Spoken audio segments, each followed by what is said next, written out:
Assalomu alaykum, hurmatli Fayzli eshik kanali obunachilari. Yana navbatdagi ustanovkaga tayyor bo'lgan eshiklarimiz. Menda hozir 2 dona yakka, 1 dona yarım eshigimiz bo'ldi.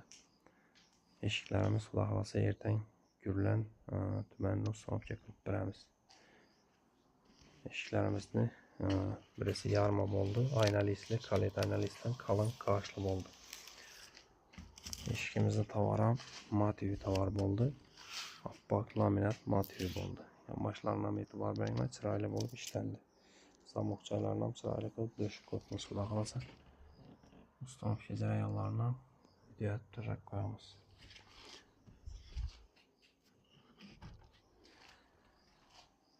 Lenta joylaridan e'tibor beringlar, chiroyli qilib, akkuratlik qilib ishlab qo'yamiz, gilmetika bosib. Eshiklarimiz eng yaxshi sifatli materiallardan ishlandi. Kimda kim shunday xizmatlar kerak bo'lsa, pastdagi telefon raqamlariga bemalol murojaat qilishlaringiz mumkin. Kanalimizning manfaati uchun, rivojlanishi uchun bir like'larni bosib qo'yishni unutmanglar. Kommentariyada o'zlaringizni chiroyli fikrlaringizni bildirib qolsangiz ham umiddamiz. Hammangizga sog'lik, omonlik tilaymiz. Sog' bo'ling.